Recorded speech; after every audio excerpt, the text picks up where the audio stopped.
chevalier Corentine.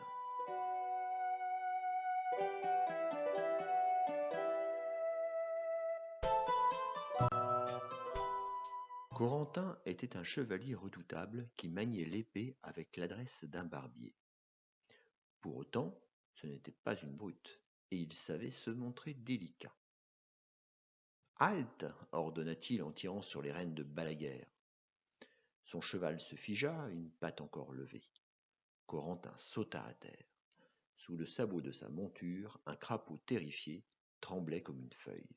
« Il s'en est fallu d'un cheveu, dit Corentin en prenant dans ses mains le crapaud chauve comme un œuf.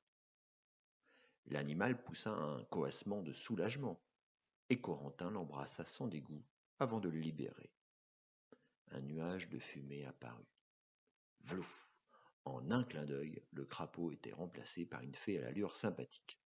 « Je suis la fée Amandine, s'exclama-t-elle. Une sorcière m'avait ensorcelée, mais ouf, le charme est rompu. Pour te récompenser, annonça-t-elle à Corentin, fais un vœu, et je l'exaucerai. D'ordinaire, c'est 3 vœux, dit le chevalier. Les temps sont durs, répondit Amandine. Aucune importance, dit Corentin. Je ne souhaite qu'une chose. La fée rejeta ses cheveux en arrière, sûre que le chevalier allait formuler le vœu de l'épouser. J'aimerais devenir la chevaleresse Corentine, dit Corentin. Amandine toussa. Pardon ?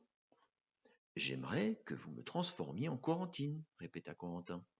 Depuis que je suis tout petit, je rêve d'être une chevaleresse. Cette fois, la fée s'étrangla carrément. Non, non et non, déclara la fée en lui tournant le dos. Mais j'ai droit à un vœu, insista le chevalier. Pas ce genre de vœu, cria la fée. Et elle s'éloigna d'un pas rageur vers la capitale du royaume, suivie par Corentin. Arrivée en ville, la fée jurait à qui voulait l'entendre qu'elle ne transformerait jamais Corentin en Corentine. Et tout le monde l'entendait. L'affaire faisait grand bruit. Alertés, le roi et les autres chevaliers attendaient Corentin et la fée au château. Le roi les invita à s'installer autour de sa grande table ronde. Après avoir écouté la fée, le chevalier Arthur prit la parole. Ce serait sympa d'avoir une chevaleresse parmi nous. Elle pourrait chanter des chansons, danser ou faire des acrobaties sur son cheval. Non, non, prévint Corentin. Je veux devenir chevaleresse, mais continuer à vivre comme avant. Seulement, de temps en temps, en quittant mon armure, je mettrai peut-être une robe. La fée faillit s'évanouir. Le roi se gratta la barbe.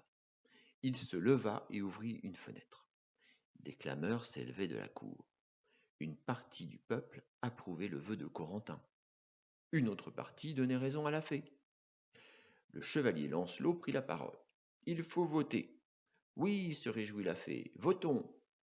Corentin s'effondra sur la table, la tête entre les bras. Jamais il ne serait chevaleresse. Pas de vote, dit le roi. C'est à Corentin de décider, et à lui seul. C'est son vœu, et il sera exaucé. Vexé, la fée se leva. Si c'est comme ça, je m'en vais. Arrêtez-la, ordonna le roi. D'un bond, Lancelot et Arthur furent devant la porte. Une fée qui ne tiendrait pas sa promesse pourrait se faire confisquer sa baguette, prévint le roi. Soupira Amandine. C'est bon. Elle prononça une formule étrange, agita sa baguette et sauta sur un pied autour de Corentin, qui disparut dans un nuage de fumée. Depuis ce jour, Corentine la chevaleresse manie l'épée avec l'adresse d'un barbier. Si un dragon s'approche du château, elle saute sur son cheval pour le chasser. Mais Corentine n'a rien d'une brute et sait se montrer délicate. Tout le monde l'adore et les habitants du royaume aiment passer un moment à discuter avec elle.